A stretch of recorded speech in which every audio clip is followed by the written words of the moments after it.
വ്യാകുലമാതാവിൻ്റെ പ്രതിഷ്ഠ. പരിശുദ്ധ മറിയമേ, വ്യാകുലമാതാവേ, രക്തസാക്ഷികളുടെ രാജ്ഞിയേ, നിർഭാഗ്യരുടെ സങ്കേതമേ, ദുഃഖിതരുടെ ആശ്വാസമേ, ഞങ്ങളുടെ സ്നേഹം നിറഞ്ഞ അമ്മേ, നാഥേ, അങ്ങേ സന്നിധിയിൽ ഞങ്ങൾ സാഷ്ടാംഗം നമസ്കാരം ചെയ്ത് അങ്ങയെ ഞങ്ങളുടെ അമ്മയും നാഥയും ദൈവത്തിൻ പക്കൽ ഞങ്ങളുടെ മധ്യസ്ഥയുമായി തിരഞ്ഞെടുക്കുന്നു. ഞങ്ങളെ മുഴുവനും എന്നേക്കും അങ്ങേ ശുശ്രൂഷയ്ക്കും സമർപ്പിക്കുന്നു. ദൈവജനനിയായ കന്യകേ, അങ്ങേ ദാസരുടെ കൂട്ടത്തിൽ ഞങ്ങളെ ചേർത്ത് ഞങ്ങളുടെ ആയുഷ്കാലത്തിലും പ്രത്യേകം ഞങ്ങളുടെ മരണനേരത്തിലും ഞങ്ങളെ പരീക്ഷിക്കുകയും സഹായിക്കുകയും ചെയ്യണമേ. കരുണ നിറഞ്ഞ മാതാവേ, ഞങ്ങളുടെ സംബന്ധികളെയും ചർച്ചക്കാരെയും അങ്ങേക്ക് ഞങ്ങൾ കയ്യേൽപ്പിക്കുന്നു. അവരെ പരിപാലിച്ച് നടത്തിക്കൊള്ളണമേ.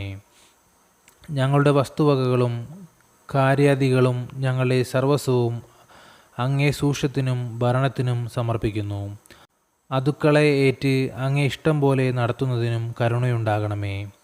ഞങ്ങളെല്ലാവരെയും ആശീർവദിക്കണമേ. മേലാൽ ഒരിക്കലും അങ്ങേ പുത്രനെ ഞങ്ങൾ ഉപദ്രവിപ്പാൻ സമ്മതിക്കരുതേ. ഞങ്ങളുടെ പരീക്ഷകളിൽ ഞങ്ങളെ സഹായിക്കണമേ. ആപത്തുകളിൽ നിന്ന് ഞങ്ങളെ രക്ഷിക്കണമേ. ആവശ്യങ്ങളിൽ ഞങ്ങളെ തുണയ്ക്കണമേ. സന്ദേഹങ്ങളിൽ സ്വർഗീയ പ്രകാശം നൽകി ഞങ്ങളെ നടത്തണമേ. കഷ്ടതകളിൽ ഞങ്ങളെ ആശ്വസിപ്പിക്കണമേ. രോഗത്തിലും പ്രത്യേകമായി മരണത്തിൻ്റെ അപകടഘട്ടത്തിലും ഞങ്ങളെ പരിപാലിപ്പിക്കണമേ.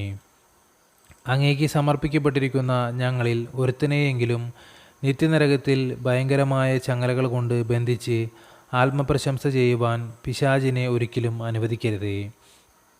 ഞങ്ങൾ സ്വർഗപ്രാപ്തരായി അങ്ങയെയും രക്ഷാനാഥനായ ഈശോയെയും എന്നേക്കും സ്നേഹിച്ച് സ്തുതിച്ച് വണങ്ങുവാൻ കൃപ ചെയ്യണമേ. ആമേൻ. സ്വർഗസ്ഥനായ ഞങ്ങളുടെ പിതാവേ, അങ്ങയുടെ നാമം പൂജിതമാകണമേ. അങ്ങയുടെ രാജ്യം വരണമേ. അങ്ങയുടെ തിരുമനസ്സ് സ്വർഗത്തിലെ പോലെ ഭൂമിയിലും ആകണമേ. അന്ന് വേണ്ടുന്ന ആഹാരം ഇന്ന് ഞങ്ങൾക്ക് തരണമേ. ഞങ്ങളോട് തെറ്റ് ചെയ്യുന്നവരോട് ഞങ്ങൾ ക്ഷമിക്കുന്നത് പോലെ ഞങ്ങളുടെ തെറ്റുകൾ ഞങ്ങളോട് ക്ഷമിക്കണമേ. ഞങ്ങളെ പ്രലോഭനങ്ങളിൽ ഉൾപ്പെടുത്തരുതേ. തിന്മയിൽ നിന്ന് ഞങ്ങളെ രക്ഷിച്ചു കൊള്ളണമേ. നന്മ നിറഞ്ഞ മറിയമേ, സുസ്തി, കർത്താവ് അങ്ങയോടുകൂടെ സ്ത്രീകളിൽ അങ്ങ് അനുഗ്രഹിക്കപ്പെട്ടവളാകുന്നു. അങ്ങയുടെ ഉദരത്തിൻ്റെ ഫലമായ ഈശോ അനുഗ്രഹിക്കപ്പെട്ടവനാകുന്നു. പരിശുദ്ധ മറിയമേ, തമ്പുരാൻ്റെ അമ്മേ, പാപികളായ ഞങ്ങൾക്ക് വേണ്ടി ഇപ്പോഴും ഞങ്ങളുടെ മരണസമയത്തും തമ്പുരാനോട് അപേക്ഷിച്ചു കൊള്ളണമേ. ആമീൻ. പിതാവിനും പുത്രനും പരിശുദ്ധാത്മാവിനും സ്തുതി, ആദിലെ പോലെ ഇപ്പോഴും എപ്പോഴും എന്നേക്കും. ആമീൻ.